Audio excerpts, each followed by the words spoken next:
Welcome to Planet MicroCap. I'm your host, Robert Kraft, and we're coming to you live at the Windy City Roundup here in Chicago 2022.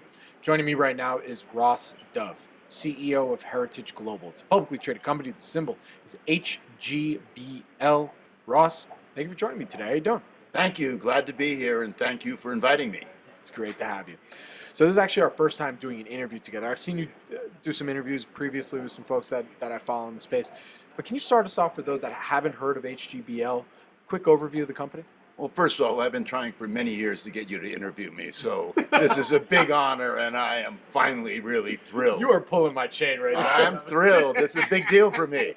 So Heritage Global is an auctioneer, a liquidator, a lender, and a valuer in two distinct businesses: industrial assets and financial assets. Industrial assets is an old line legacy business founded by my grandfather, that my father was in, that my brother and I basically joined, and now our kids are helping me run it. And so it's a legacy business, 80 years old. Financial assets is 25 years old. It was the outgrowth of the government liquidation of SNLs. When that was over with, we lost the government contract and figured out how to take it to enterprise. So both businesses have a long-standing history. Heritage is 10 years old, trades on the NASDAQ. Very good. It's a good old-fashioned family business, huh? It's an old-fashioned family business in its DNA, but it's also a public company with shareholders, so the old-fashioned family knows we're accountable to perform. Absolutely. So what would you say makes the company unique and different compared to some of your peers out there? I think that there's lots of companies that are industrial auctioneers that are very good, and there's lots of fintech companies that are very good. You're not going to find a small, under $100 million MicroCap company that has expertise in financial assets and industrial assets under one roof. So if we're hitting a sweet spot in supply on both at the same time, we're very unique.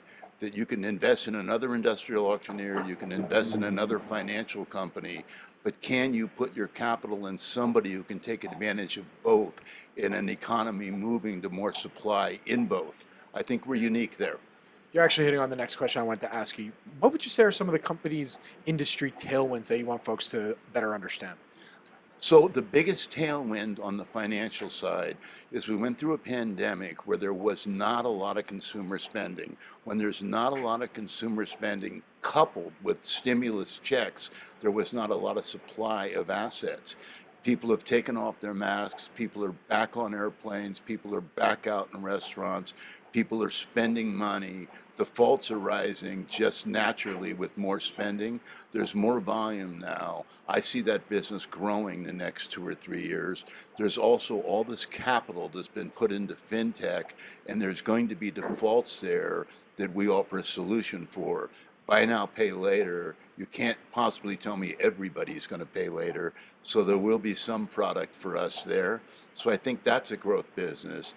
On the industrial side, there's a massive push to ESG, to avoiding landfill, to getting assets repurposed and put back into the circular economy.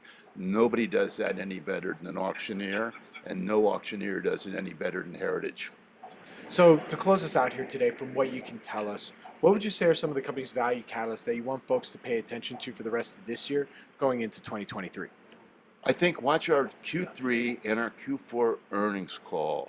Take a look at where the company's going, and then look a little bit underneath that to see that all 5 revenue streams are actually growing simultaneously. It's not just that the company's doing well, it's doing well across the board. So seeing that it's growing across the board will really dictate that supply is growing and should give you some guidance into next year. Very good. And where can our audience go and find more information on Heritage Global? HGBL trades on the NASDAQ. It's very easy to find. We're accessible. If you ever have any questions, you can reach us through our IR department. Very good. And what's the main website for folks to go to? There's multiple websites. Heritage Global Partners is the auction website. NLEX is the website for financial assets. The parent website is Heritage Global. Very good. Well, Ross, thank you so much for joining me today. I really do appreciate it. I hope I fulfilled your dream of coming on this show. And I look forward to our next update. Thank you very much. It was a great honor. Thank you.